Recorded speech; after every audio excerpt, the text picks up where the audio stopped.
আমরা এটা যাচাই বাছাই করে পেয়েছি। আর আজকে মনোনয়নপত্র চট্টগ্রাম 10 আসনের জামাত মনোনীত প্রার্থী হিসেবে আমার মনোনয়নপত্র বৈধ ঘোষিত হয়েছে। আল্লাহর দরবারে বিনয় অবনত চিত্তে শুকরিয়া আদায় করছি, আলহামদুলিল্লাহ। আপনার দর্শকবৃন্দকে আমি অগ্রিম শুভেচ্ছা জানাতে চাই, মোবারকবাদ জানাতে চাই।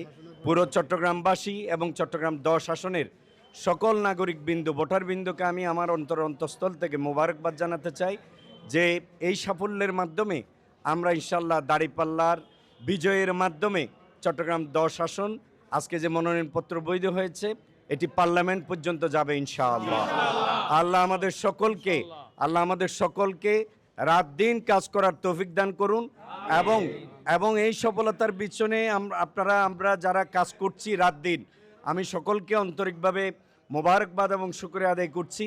যারা আমাদের সহকর্মীবৃন্দ, আমার বন্ধুরা, আমার আত্মীয়রা, আমার আইনজীবীগণ, আমার সকল ভোটারবৃন্দ যারা আমাকে টেলিফোনে বিভিন্ন সময় কথা বলছেন, যোগাযোগ করছেন, নিজের উদ্যোগে কাজ করছেন, আমি সকলকে অন্তরের অন্তঃস্থল থেকে মোবারকবাদ এবং শুভেচ্ছা জানাচ্ছি। এবং আগামীতে যেই পার্লামেন্ট হবে সেই পার্লামেন্টে চট্টগ্রাম 10 দাঁড়িপাল্লা প্রতিনিধিত্ব করবে ইনশাআল্লাহ।